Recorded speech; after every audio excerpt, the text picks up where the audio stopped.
There's bitter days ahead. Death and terror. The dark man grows stronger every day.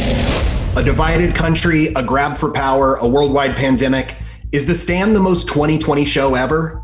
Well said. Well said. Yeah, but 2020 is not over yet. And I put nothing past 2020. We'll see. We'll see how much weirder it's going to get. I don't think any of us really set out to kind of do that. We sure didn't know that this was going to happen. I mean, somehow the stars have aligned in everybody's disfavor, but our favor. If 2020 went 100 times worse. In a fictional story, with a Stephen King touch to it. So it's tough to draw parallels, but, you can't help but think, hey, it's a pandemic show and we're living through a pandemic. Yeah, I mean, it was really, really eerie. I was shooting a scene in The Stand where I was, on like March 1st or 2nd, where I was burning toilet paper and throwing it through the jail cell. And then I was going home and reading on the news that it was the exact thing that prisoners in Italy were doing that night or something. So it's been really, really strange and eerie, the progression of it. Like, we finished shooting, then I went right into lockdown.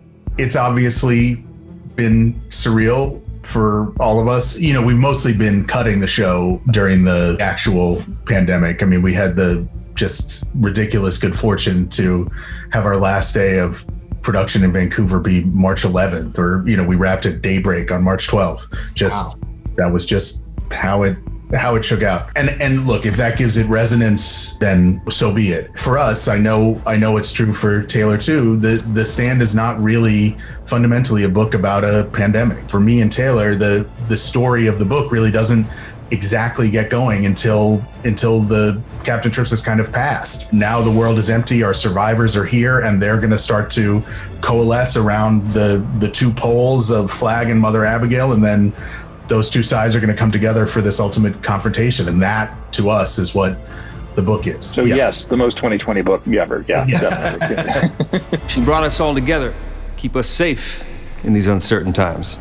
But this is a 40-year-old story, and, it still is hitting all of these interesting notes. Why do you think it endures the way that it does? Stephen King was onto something back in 1978, wasn't he? It's tough to ignore the parallels, for sure. That's what he's good at. Timeless themes and problems and evolutions and predicaments, and you're seeing a lot of that kind of come to the screen in The Stand, for sure. It's a very, very long book, and it's great. I read it in high school and stayed with me my whole life.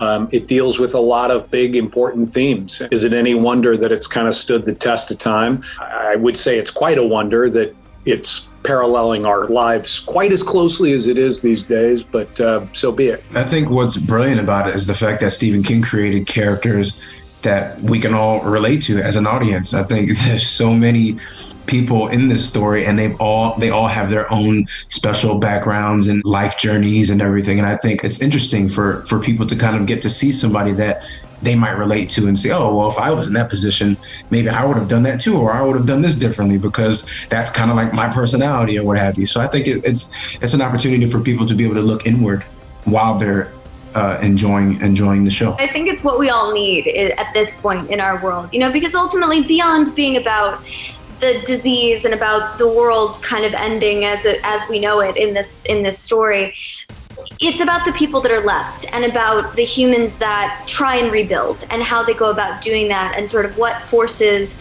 draw people in, and these true colors that bubble to the surface. Our time has begun!